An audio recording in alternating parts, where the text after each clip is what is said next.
Chityal Congress party మండల అధ్యక్షులు గూట్ల తిరుపతి జన్మదిన వేడుకలను స్థానిక కాంగ్రెస్ నాయకులు ఘనంగా నిర్వహించారు.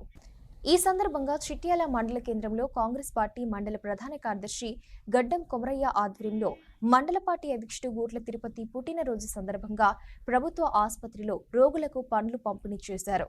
ఈ కార్యక్రమంలో గుర్రపు నరసయ్య, గుర్రం మల్లేష్, సరిగమల సదయ్య, బండి భద్రయ్య, సతీష్ తదితరులు పాల్గొన్నారు. అధ్యక్షులు గూట్ల తిరుపతి గారి పుట్టినరోజు సందర్భంగా గవర్నమెంట్ హాస్పిటల్లో పేషెంట్లకు పండ్ల పంపిణీ చేయడం జరిగింది.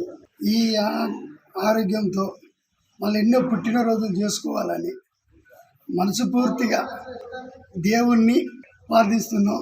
కాంగ్రెస్ పార్టీ ఎవరి లేని వ్యవస్థ నుండి ఇప్పటి వరకు అన్ని రకాలల్లా ఆటు పోట్లకు అడ్డంకులకు ఎన్నిటికైనా తట్టుకొని నిలబడ్డాడు. ఇంకెన్నో పదవులు తీసుకొని కాంగ్రెస్ పార్టీ కొనసాగించాలని మా యొక్క మనవి.